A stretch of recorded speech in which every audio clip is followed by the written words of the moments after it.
Leitura do livro A Gênese. Introdução. Essa nova obra é mais um passo adiante nas consequências e aplicações do Espiritismo.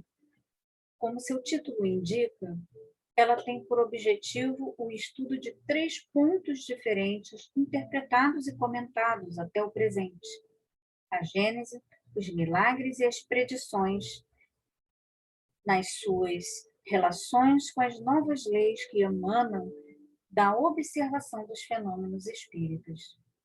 2 elementos, ou se quiserem, 2 forças, regem o universo: o elemento espiritual e o elemento material. Da ação simultânea desses 2 princípios, nascem os fenômenos especiais, que são naturalmente inexplicáveis, se não considerarmos um dos 2 exatamente, como a formação da água seria inexplicável se deixássemos de levar em conta um de seus 2 elementos constituintes, o oxigênio e o hidrogênio. O Espiritismo, demonstrando a existência do mundo espiritual e suas relações com o mundo material, dá a solução de uma infinidade de fenômenos incompreendidos e considerados por isso mesmo como inadmissíveis por uma certa classe de pensadores.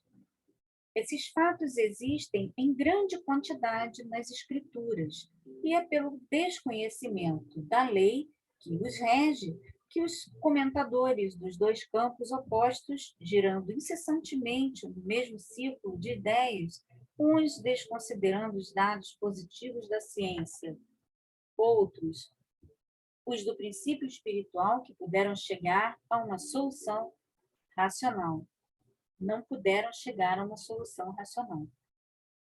Essa solução está na ação recíproca do espírito e da matéria. Ela retira, é verdade, da maioria desses fatos, a característica sobrenatural. Porém, o que vale mais, admiti-los como resultantes da lei da natureza ou rejeitá-los completamente. Sua rejeição absoluta leva consigo a própria base da instituição, enquanto que a sua admissão neste título, não suprimindo mais que os acessórios, deixa essa base intacta. Eis porque o Espiritismo conduz tantas pessoas para a crença de verdades que até pouco tempo atrás consideravam como utopia. Portanto, essa obra é, como dissemos, um complemento das aplicações do Espiritismo, sob um ponto de vista especial. Sua documentação estava pronta, ou pelo menos elaborada, há muito tempo, mas o momento de publicá-la ainda não havia chegado. Era preciso, inicialmente, que as ideias que deviam constituir a sua base chegassem à maturidade e, além disso, levar em consideração a oportunidade das circunstâncias. O Espiritismo não tem nem mistérios, nem teorias secretas. Nele, tudo deve ser dito às claras, a fim de que cada um possa julgá-lo com conhecimento de causa. Mas cada coisa deve vir a seu tempo, para vir seguramente. Uma solução dada precipitadamente, antes da elucidação completa da questão, seria uma causa mais de atraso que de adiantamento. A importância da causa na questão que aqui se trata nos impõe o dever de evitar toda precipitação. Pareceu-nos necessário, antes de entrar no assunto, definir claramente o papel respectivo dos espíritos e dos homens na edificação da nossa doutrina. Essas considerações preliminares, que afastam dela toda a ideia do misticismo, constituem o objetivo do primeiro capítulo, intitulado Fundamentos da Revelação Espírita. Pedimos uma atenção rigorosa para esse ponto, porque é aí que se encontra, de algum modo, o nó da questão. Não obstante, a parte que toca à atividade humana, na elaboração dessa doutrina, a sua iniciativa pertence aos espíritos. Ela, porém, não é formada da opinião pessoal de cada um deles. Ela não é, e nem pode ser, mais que o resultado do seu ensinamento coletivo e concordante. Somente nessa condição ela pode se dizer a doutrina dos espíritos. De outra forma, seria apenas a doutrina de um espírito, e só teria o valor de uma opinião pessoal. Generalidade e concordância no ensino, tal é a característica essencial da doutrina, a própria condição de sua existência. Daí resulta que todo princípio que não recebeu a consagração do controle e da generalidade não pode ser considerado como integrante dessa mesma doutrina, mas como uma simples opinião isolada da qual o Espiritismo não pode assumir a responsabilidade. Essa coletividade concordante de opiniões dos espíritos, passada, além disso, pelo critério da lógica, que faz a força da doutrina espírita e lhe assegura a perpetuidade. Para que ela mudasse, seria preciso que a universalidade dos espíritos mudasse de opinião e que viessem um dia dizer o contrário do que disseram. Visto que a doutrina tem a sua fonte no ensino dos espíritos, para que ela desaparecesse, seria necessário que os espíritos deixassem de existir. É isso também que a fará sempre prevalecer sobre as teorias pessoais que não têm, conforme ela, suas raízes em toda parte. O Livro dos Espíritos só viu seu crédito se consolidar porque é a expressão de um pensamento coletivo, geral. No mês de abril de 1867, viu-se completar seu primeiro decênio. Nesse intervalo, os princípios fundamentais dos quais se formaram suas bases foram sucessivamente acabados e desenvolvidos em consequência do ensino progressivo dos espíritos, mas nenhum recebeu um desmentido da experiência. Todos, sem exceção, ficaram de pé, mais fortes do que nunca, enquanto que todas as ideias contraditórias que tentaram lhe opor, nenhuma prevaleceu, precisamente porque todas as partes, ao contrário, de todas as partes o contrário era ensinado. Esse é um resultado característico que podemos proclamar sem vaidade, visto que dele nunca nos atribuímos o mérito. Os mesmos escrúpulos presidiram a redação das nossas outras obras, nós podemos verdadeiramente denominá-las segundo o Espiritismo, porque estávamos certos de sua conformidade com o ensino geral dos Espíritos. O mesmo ocorre com esta, que podemos, por razões idênticas, dar como complemento das precedentes, com exceção, todavia, de algumas teorias ainda hipotéticas, que tivemos o cuidado de indicar como tais e que devem ser consideradas como opiniões pessoais até que tenham sido confirmadas ou contestadas, a fim de não fazer pesar a responsabilidade delas sobre a doutrina. Não obstante, os leitores assíduos da revista, Allan Kardec refere-se à Revista Espírita, publicada em janeiro de 1858. Puderam ali observar, na forma de esboço, a maioria das ideias que estão desenvolvidas nesta última obra, como fizemos com as precedentes. A revista é frequentemente para nós um campo de experiência destinado a sondar a opinião dos homens e dos espíritos sobre certos princípios antes de admiti-los como partes constituintes da doutrina. Allan Kardec. A Gênese segundo o Espiritismo. Capítulo 1. Fundamentos da Revelação Espírita. Nota: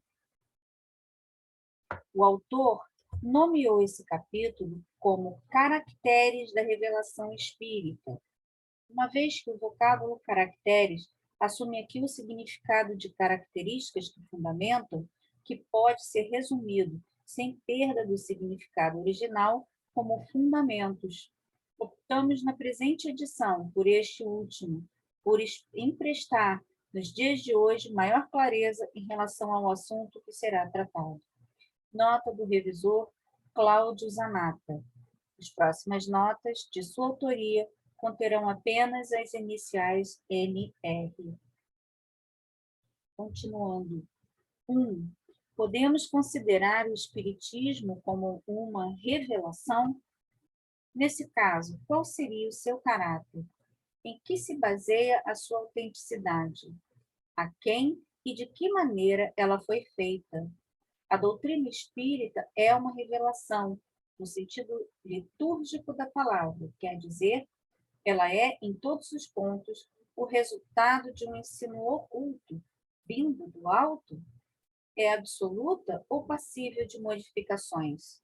Trazendo aos homens toda a verdade, a revelação não teria o efeito de impedi-los do uso das suas faculdades, uma vez que lhe pouparia o trabalho de pesquisa? Qual pode ser a autoridade do ensino dos espíritos se eles não são infalíveis e superiores à humanidade? Qual é a utilidade da moral que pregam se essa moral não é outra senão a do Cristo, já se conhece? Quais são as novas verdades que eles nos trazem? O homem tem necessidade de uma revelação que não pode encontrar em si mesmo e, em consequência, tudo o que é indispensável para conduzir-se na vida? Essas são as questões sobre as quais devemos nos deter. 2. Vamos definir inicialmente o sentido da palavra revelação. Revelar, do latim revelare, cuja raiz é velum, véu, significa literalmente levantar o véu e, figuradamente, descobrir, tornar conhecida alguma coisa secreta ou desconhecida. Essa palavra é normalmente empregada em relação a qualquer coisa ignorada que é divulgada, a qualquer ideia nova que nos põe a par do que não sabíamos. Desse ponto de vista, todas as ciências que nos permitem conhecer as leis da natureza são revelações, podendo-se assim dizer que há, para nós, uma revelação incessante. A astronomia revelou o mundo astral, que não conhecíamos. A geologia, a formação da Terra, a química, a lei das afinidades, a fisiologia, as funções do organismo, etc. Copérnico, Galileu, Newton, Laplace e Lavoisier, entre outros, foram reveladores. 3. O caráter essencial de qualquer revelação tem que ser a verdade. Revelar um segredo é tomar conhecimento de um fato. Se é falso, já não é um fato e, consequentemente, não existe revelação. Toda revelação desmentida por fatos não é revelação.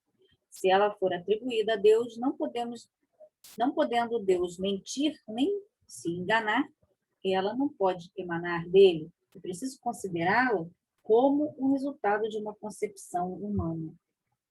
4. Qual é o papel do professor diante dos seus alunos, se não a de um revelador? O professor ensina o que eles não sabem, o que não teria tempo nem possibilidade de descobrir por si mesmos, porque a ciência é obra coletiva dos séculos e de uma multidão de homens que trazem, cada um, a sua cota de observações, qual se aproveitam os que vêm depois dele. O ensino é, portanto, a revelação de certas verdades científicas ou morais, físicas ou metafísicas, feita por homens para que as conhecem a outros que as ignoram e que, sem isso, as teriam ignorado sempre. 5. O professor, porém, ensina apenas o que aprendeu. É um revelador de segunda ordem. O gênio ensina o que descobriu por si mesmo. É o revelador primitivo. Traz a luz que pouco a pouco se propaga. O que seria da humanidade sem a revelação dos gênios que aparecem de tempos em tempos? Mas Quem são esses gênios? Por que são gênios? De onde eles vêm? O que é feito deles? Observemos que, na sua maioria, trazem ao nascer faculdades transcendentes e conhecimentos inatos, que desenvolvem com pouco esforço. Pertencem realmente à humanidade, pois nascem, vivem e morrem como nós. Portanto, onde adquiriram esses conhecimentos que não puderam aprender durante a vida? Pode-se dizer, como os materialistas, que o acaso lhes deu a matéria cerebral em maior quantidade e de melhor qualidade? Neste caso, não teriam mais mérito que um legume maior e mais saboroso do que o outro. Pode-se dizer, como certos espiritualistas, que Deus lhes deu uma alma mais favorecida que a do comum dos homens? Essa suposição é igualmente ilógica, uma vez que acusaria Deus de parcialidade. A única solução racional deste problema está na pré-existência da alma e na pluralidade das existências. O gênio é um espírito que viveu mais tempo e que, por conseguinte, adquiriu maiores conhecimentos e progrediu mais do que os que estão menos adiantados. Encarnando, traz o que sabe e como sabe, muitos mais do que os outros. Se tem necessidade de aprender, é chamado de gênio, mas o seu saber é o fruto de um trabalho anterior e não o resultado de um privilégio. Antes de renascer e, portanto, era um espírito adiantado, ele reencarna, seja para fazer com que os outros aproveitem o que sabem, seja para alcançar mais conhecimentos. Os homens, sem sombra de dúvida, progridem por si mesmos e pelos esforços de sua inteligência, mas entregues às suas próprias forças, esse progresso é muito lento. Se não forem auxiliados por outros mais adiantados, como o estudante o é por seus professores, todos os povos tiveram seus homens geniais que seguiram em diversas épocas para dar-lhes impulso e tirá-los da inércia. 6. Desde que se admite a solicitude de Deus com as suas criaturas, por que não se admitiria que espíritos capazes, por sua energia e superioridade, e seus conhecimentos de fazerem a humanidade avançar, encarnem pela vontade de Deus com o fim de estimularem o progresso em um determinado sentido? Por que não se admitiria que eles recebam uma missão como a que o embaixador recebe de seu governante? Esse é o papel dos grandes gênios. O que eles vêm fazer, senão ensinar aos homens as verdades que estes ignoram e ainda ignorariam por muito tempo, a fim de lhes dar um ponto de apoio com a ajuda do qual eles poderão elevar-se mais rapidamente. Esses homens geniais que aparecem através dos séculos como estrelas brilhantes, deixando longo rastro luminoso sobre a humanidade, são missionários, ou, se quiserem, messias. Se eles não ensinassem aos homens nada além do que esses sabem, sua presença seria completamente inútil. As coisas novas que eles lhes ensinam, seja na esfera física, seja na filosófica, são revelações. Se Deus permite a vinda de reveladores para as verdades científicas, pode, com mais forte razão, fazer com que apareçam para as verdades morais, que constituem elementos essenciais do progresso. Tais são os filósofos cujas ideias atravessaram os séculos. 7. No sentido específico da fé religiosa, diz-se revelação mais particularmente das coisas espirituais que o homem não pode saber por ele mesmo, que não pode descobrir por intermédio de seus sentidos e cujo conhecimento é dado por Deus ou pelos seus mensageiros, através da palavra direta ou pela inspiração. Nesse caso, a revelação é sempre feita a homens privilegiados, designados sob o nome de profetas ou messias, isto é, enviados, missionários, tendo a missão de transmiti-la aos homens. Considerada sob esse ponto de vista,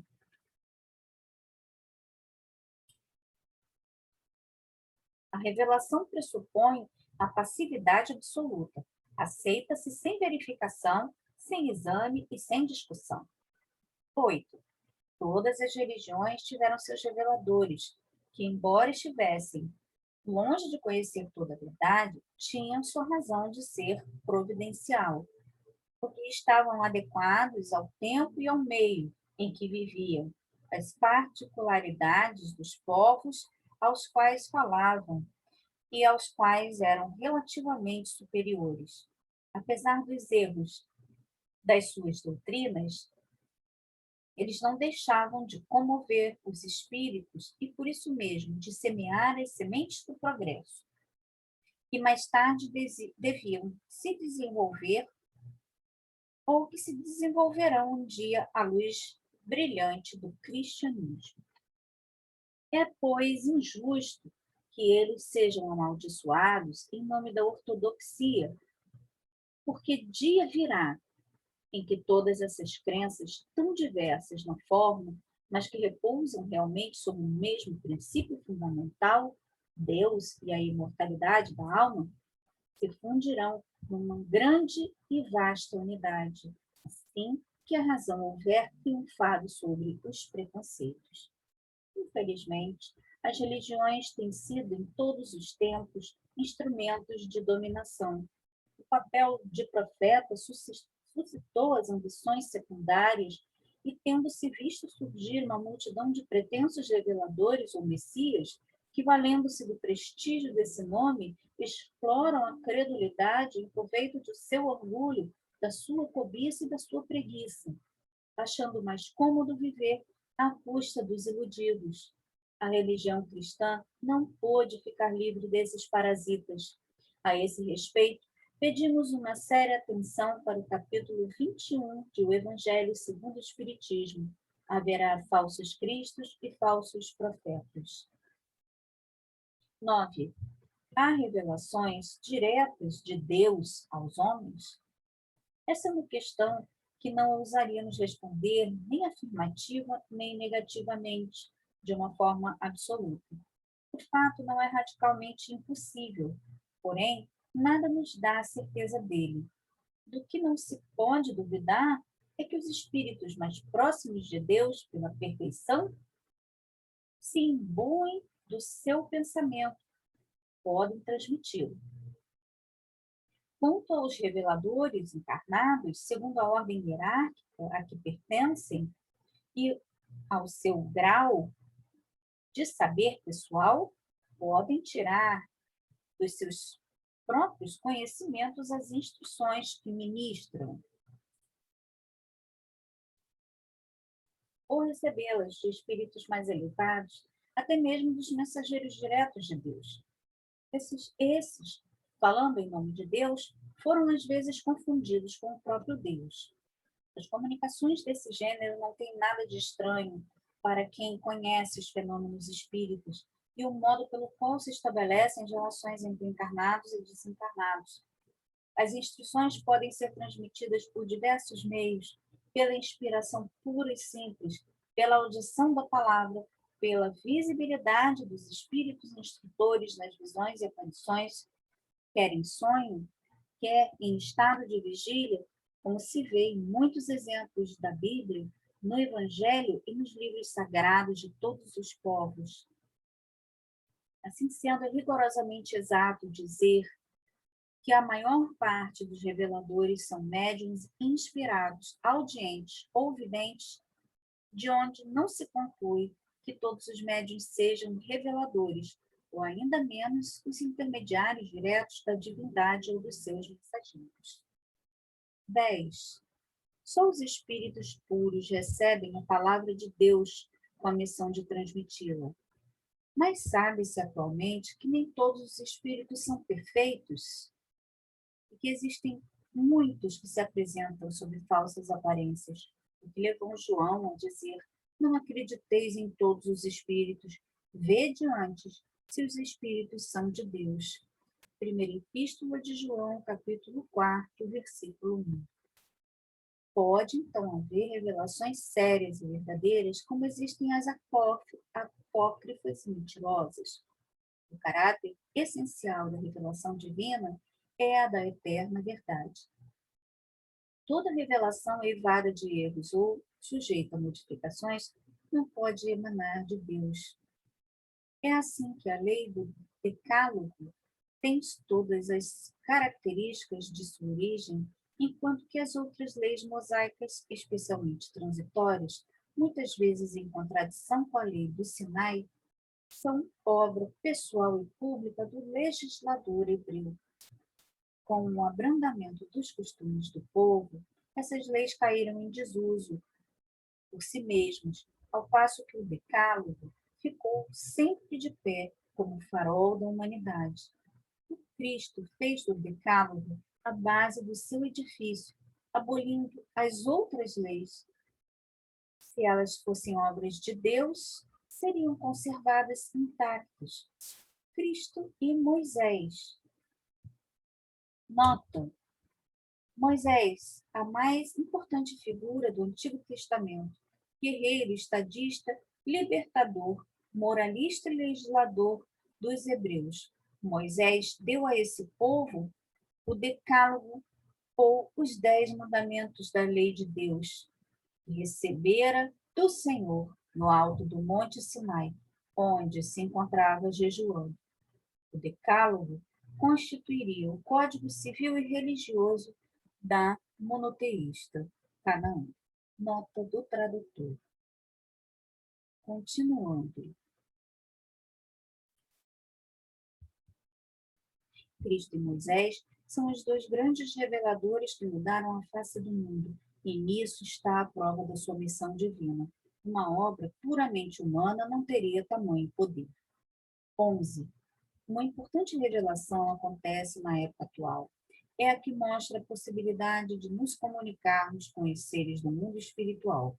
Esse conhecimento, sem dúvida, não é novo, mas ficou até nossos dias, de certo modo, em estado de letra morta, isto é, sem proveito para a humanidade. A ignorância das leis que regem essas relações o ocultara sob a superstição. O homem era incapaz de tirar daí qualquer dedução salutar. Estava reservado à nossa época desembaraçá-lo de seus acessórios ridículos, compreender o seu alcance e dele fazer surgir a luz que deveria clarear a estrada do futuro. 12. O Espiritismo, fazendo-nos reconhecer o mundo invisível que nos cerca, o meio do qual vivíamos sem disso suspeitar, assim como as leis que o regem, suas relações com o mundo visível, a natureza e o estado dos seres que o habitam e, por conseguinte, o destino do homem após a morte é uma verdadeira revelação na acepção científica da palavra. 13. A revelação espírita, por sua natureza, apresenta duas características. É, ao mesmo tempo, revelação divina e revelação científica. Inclui-se na primeira, porque o seu aparecimento foi providencial e não um resultado da iniciativa de um desejo premeditado do homem, porque os pontos fundamentais da doutrina têm sua origem no ensino dado pelos espíritos encarregados por Deus de esclarecer os homens acerca das coisas que ignoravam, que não podiam aprender por si mesmos e que deveriam conhecer agora que estão aptos a compreender. Inclui-se nessa segunda, porque esse ensino não é privilégio de um indivíduo algum, mas é dado a todos, da mesma maneira. Porque os que transmitem e os que o recebem não são de maneira alguma seres passivos, dispensados do trabalho de observação e pesquisa, porque não renunciaram ao seu raciocínio e ao seu livre-arbítrio, porque a verificação não lhes é impedida, mas, ao contrário, recomendada. Enfim, porque a doutrina não foi ditada completa nem imposta à crença cega, porque ela é deduzida pelo trabalho dos homens, a partir da observação dos fatos que os espíritos colocam sob os seus olhos e das instruções que dão a eles, instruções que os homens estudam, comentam, comparam e das quais tiram suas próprias conclusões e aplicações. Numa palavra, o que caracteriza a revelação espírita é que a sua origem é divina, que a iniciativa pertence aos espíritos e que a elaboração é o fruto do trabalho do homem. 14. O espiritismo como meio de elaboração procede exatamente da mesma maneira que as ciências positivas, quer dizer, aplica o método experimental. Apresenta-se fatos novos, que não podem ser explicados pelas leis conhecidas. O Espiritismo os observa, compara, analisa e, remontando dos efeitos às causas, chega à lei que os rege, após o que deduz as suas consequências e busca as suas aplicações úteis.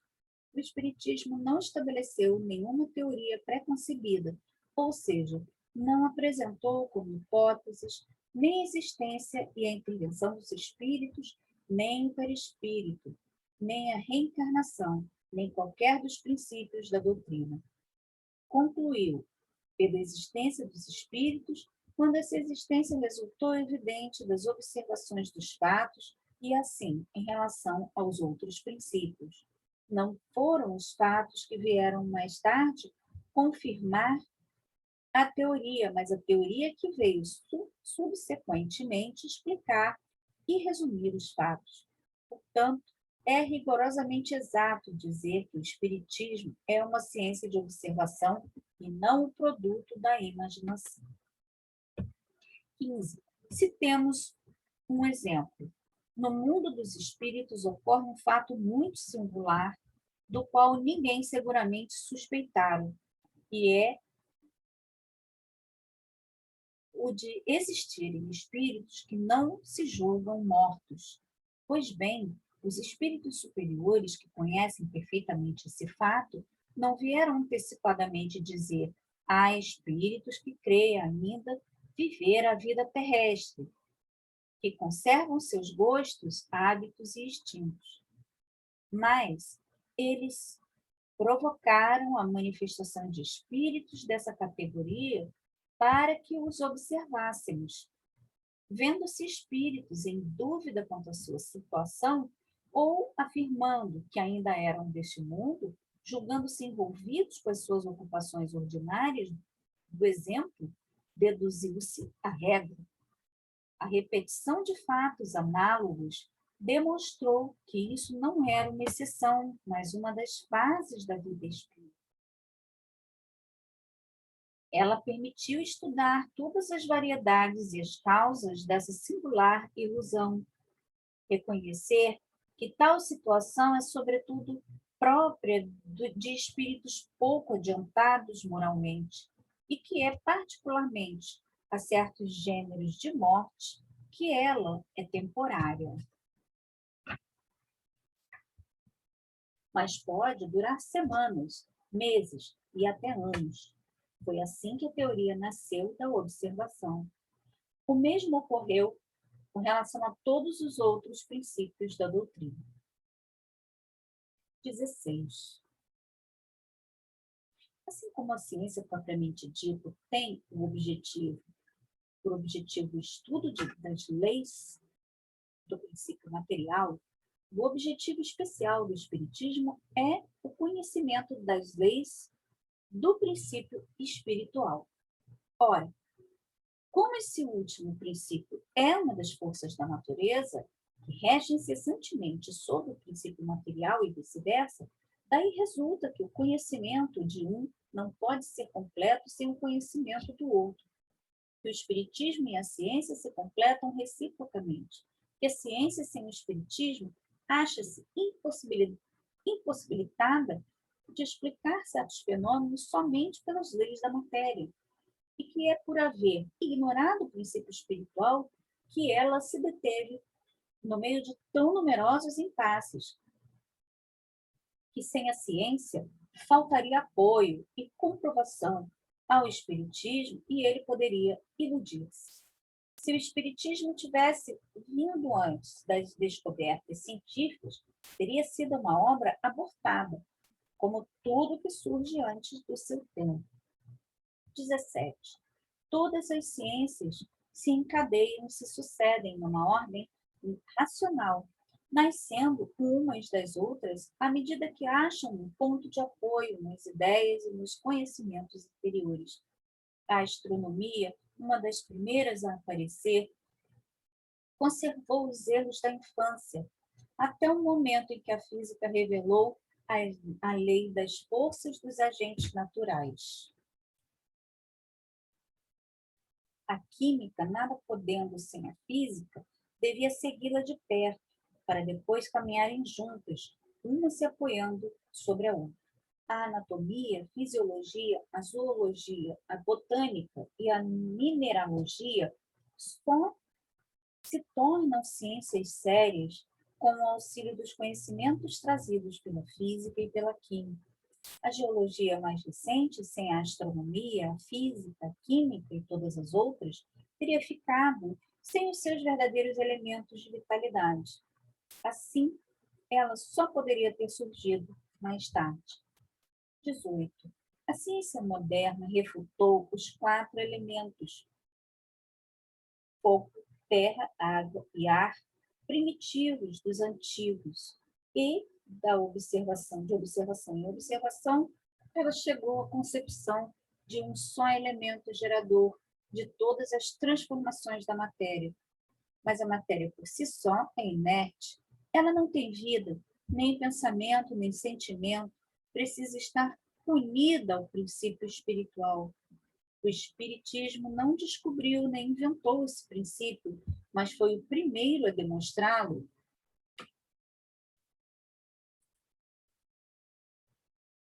Através de provas irrecusáveis, estudou, analisou e tornou evidente a sua ação. Ao elemento material, ele acrescentou o elemento espiritual.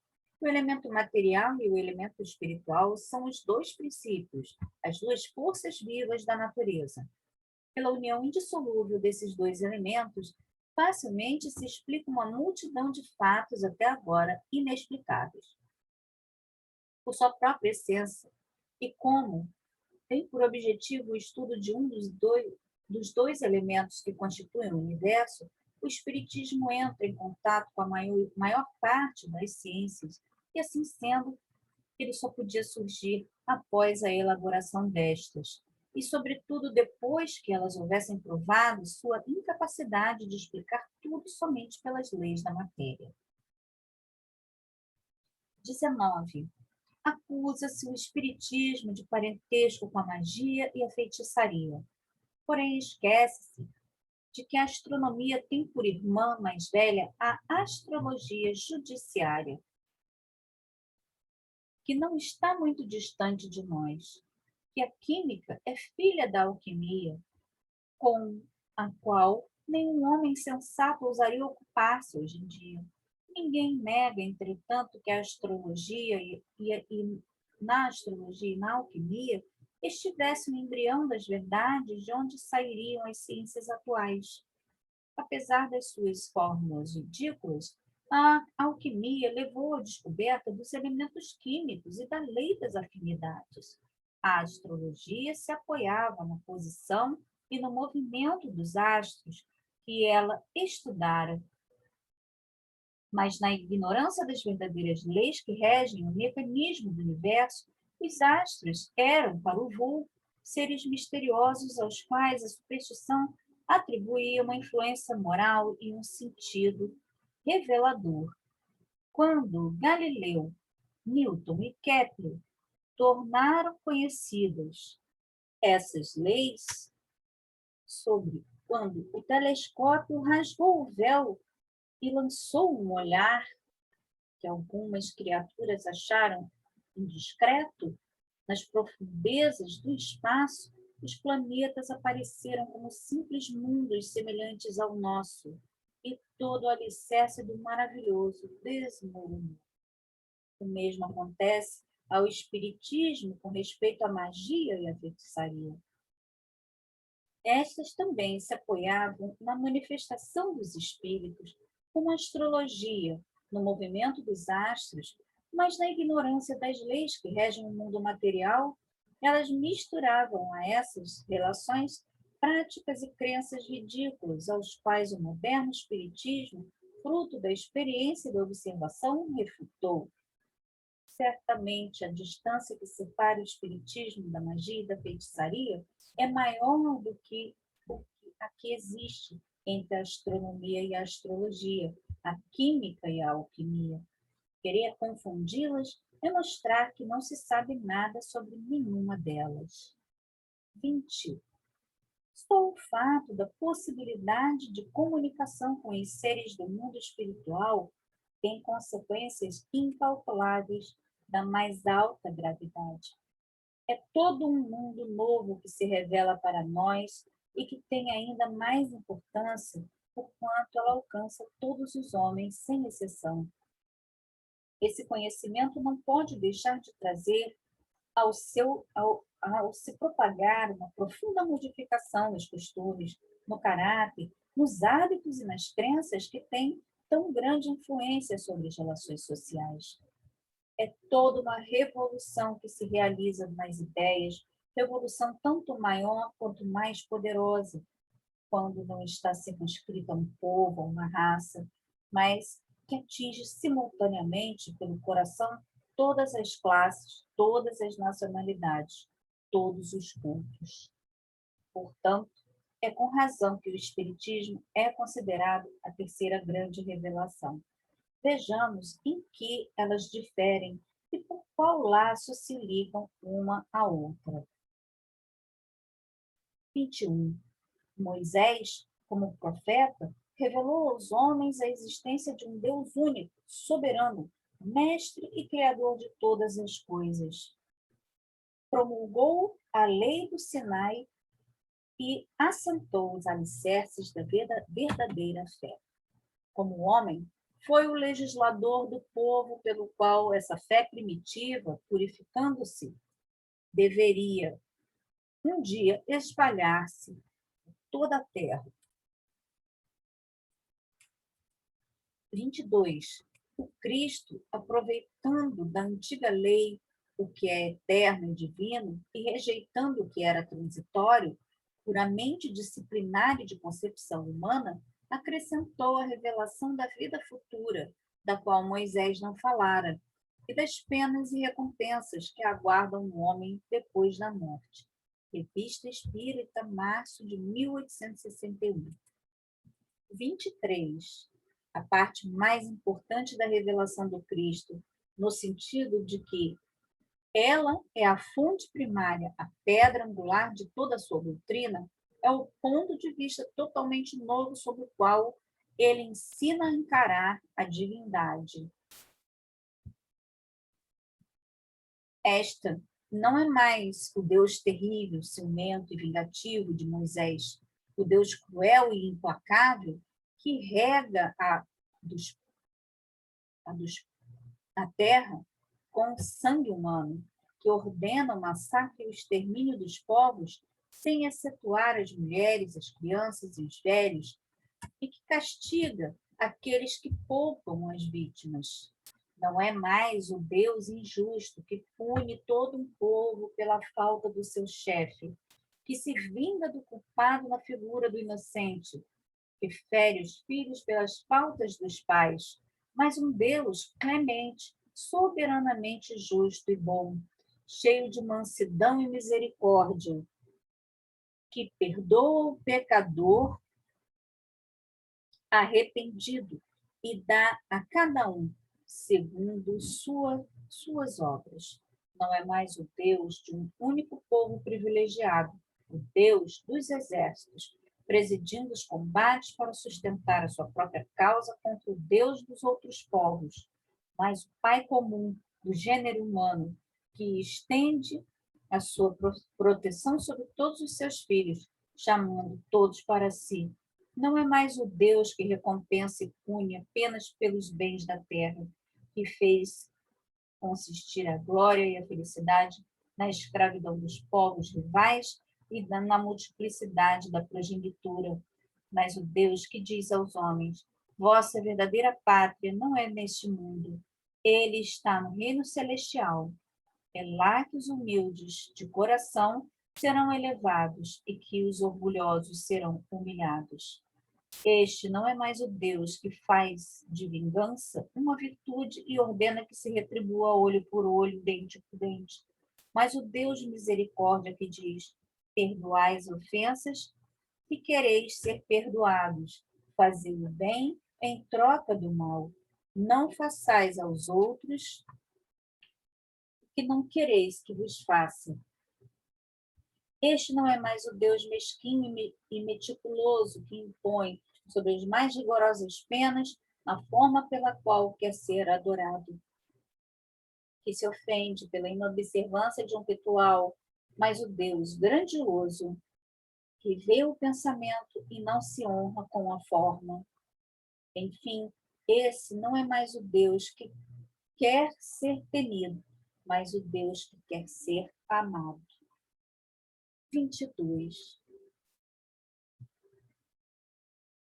24. Sendo Deus a base de todas as crenças religiosas e o objetivo de todos os cultos, o caráter de todas as religiões está de acordo com a ideia que elas concebem de Deus. As religiões que fazem de Deus um ser vingativo e cruel creem honrá-lo com atos de crueldade, com fogueiras e torturas. As que consideram um Deus parcial e ciumento são tolerantes, são mais ou menos meticulosas na forma, conforme supõe, mais ou menos contaminado das fraquezas e ninharias humanas. 25. Toda a doutrina do Cristo está fundada sobre o caráter que ele atribui à divindade. Como um Deus imparcial, soberanamente justo, bom e misericordioso, ele pôde fazer do amor de Deus e da caridade para com o próximo condição indispensável da salvação e dizer: nisso estão toda a lei e os profetas. Não existe outra lei. Sobre esta crença, apenas ele pôde assentar o princípio da igualdade dos homens perante Deus e o da fraternidade universal. A revelação dos verdadeiros atributos da divindade, junto à da imortalidade da alma e da vida futura, modificava profundamente as relações mútuas dos homens, impunha-lhes novas obrigações, fazia-los encarar a vida presente sob um novo aspecto e devia, por isso mesmo, reagir sobre os costumes e as relações sociais. É esse, incontestavelmente, por suas consequências, o ponto capital da revelação do Cristo, do qual não se compreendeu a importância, e é lamentável dizê-lo, é também o ponto do qual se está mais afastado e o que mais se tem desconhecido na interpretação dos seus ensinamentos. 26. Entretanto, o Cristo acrescenta: muitas das coisas que vos digo ainda não as podeis compreender, e muitas outras eu teria para dizer, que não compreenderíeis. É por isso que vos falo por parábolas. Mais tarde, porém, eu vos enviarei o Consolador, o Espírito de verdade que restabelecerá todas as coisas e as explicará a vós. Se o Cristo não disse tudo o que poderia ter dito, é porque achou necessário deixar certas verdades na penumbra, até que os homens estivessem em estado de compreendê-los. Portanto, conforme suas palavras, seu ensino era incompleto, uma vez que anunciava a vinda daquele que deveria completá-lo. Ele previra, assim, que os homens se equivocariam com as suas palavras, que se desviariam dos seus ensinamentos. numa palavra, que desfariam o que ele fez, pois que todas as coisas teriam que ser restabelecidas. Ora, só se restabelece aquilo que foi desfeito.